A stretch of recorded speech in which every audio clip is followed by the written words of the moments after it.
Se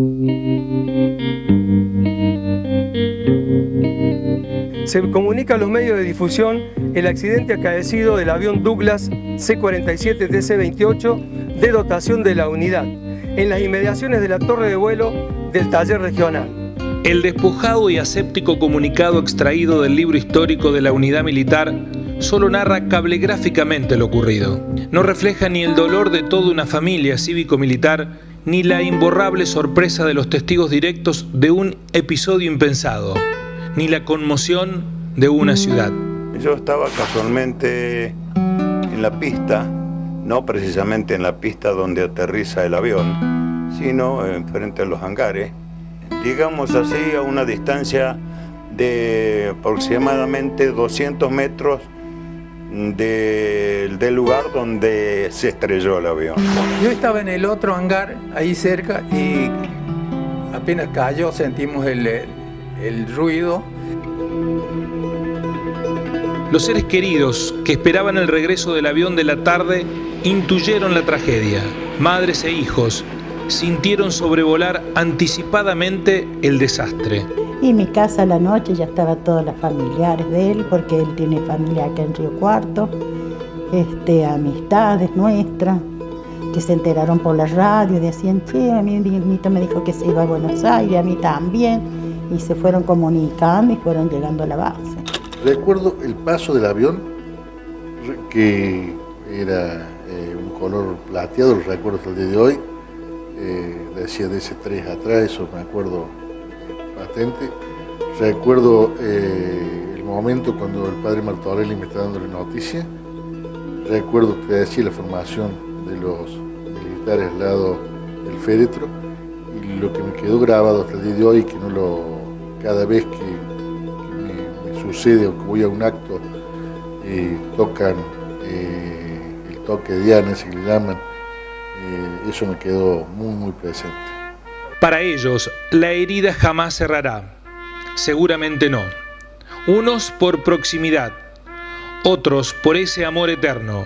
Muchos sí han olvidado el día que se cayó el Douglas en las higueras, el día que 11 personas fueron a morir frente a los suyos.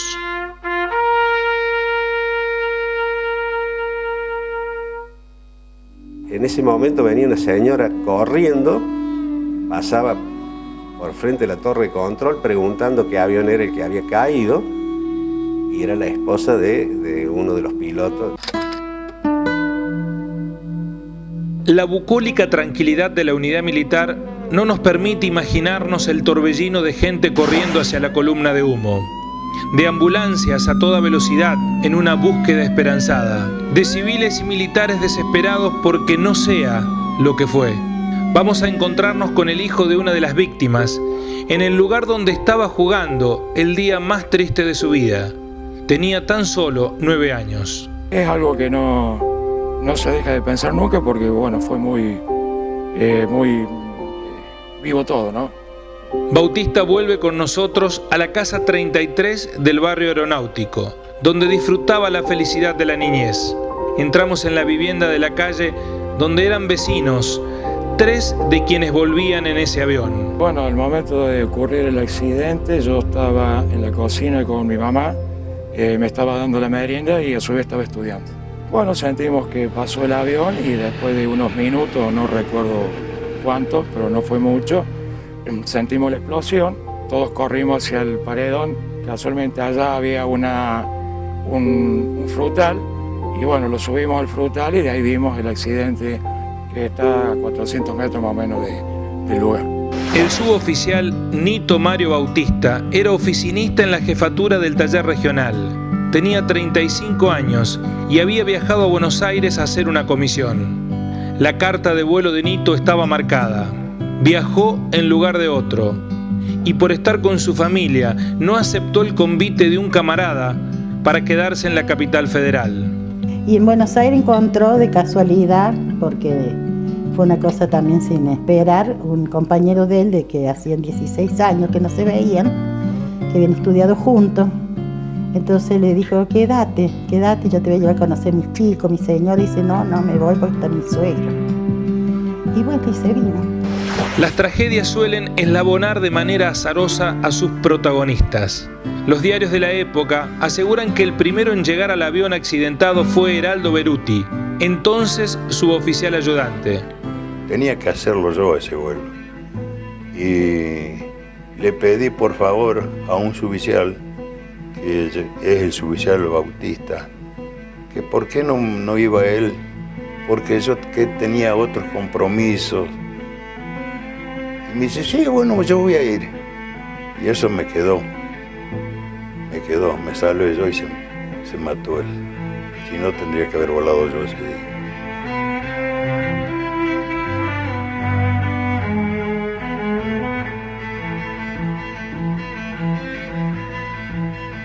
Con los ojos humedecidos, recuerda con detalles su carrera desesperada alrededor del avión incendiado, tratando de ayudar a las víctimas, de rescatarlos de esa cárcel de fuego.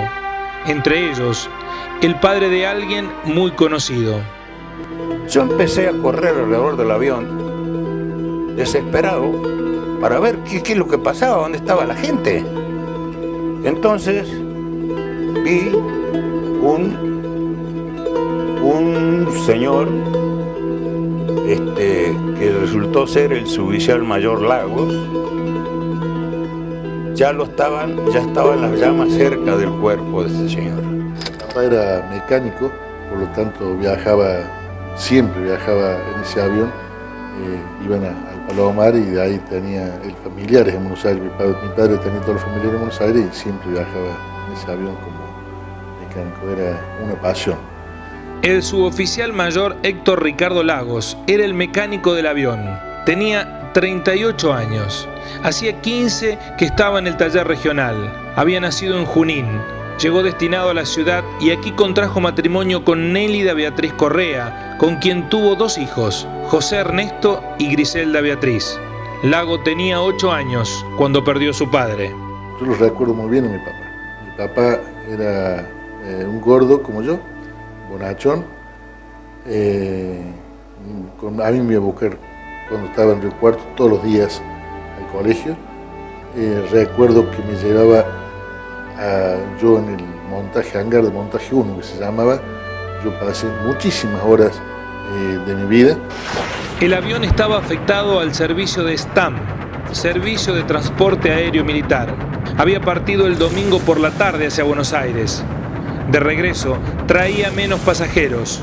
El comodoro Leopoldo Gallo, jefe de la unidad militar, era uno de quienes no regresó en la aeronave.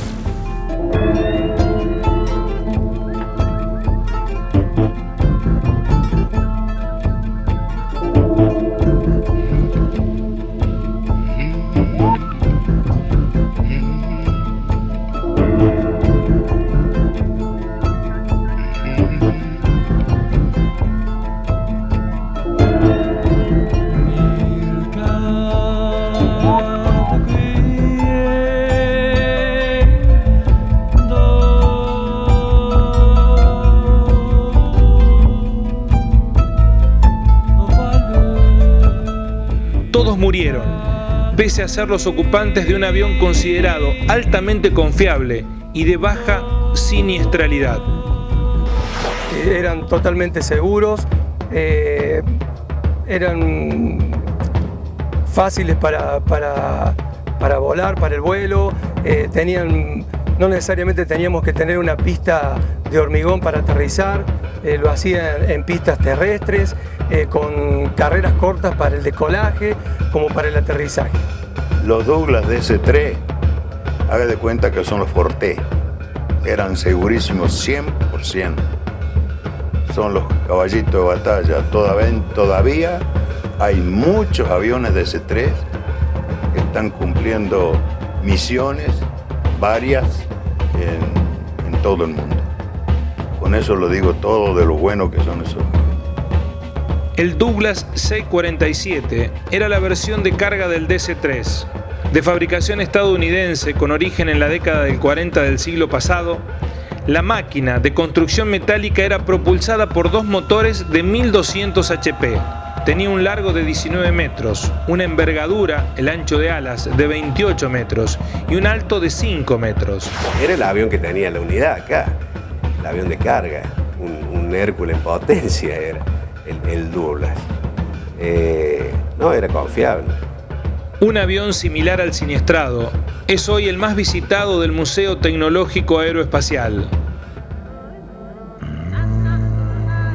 En el silencio de su interior, aturden los interrogantes de una tragedia que a 40 años aún espera respuestas.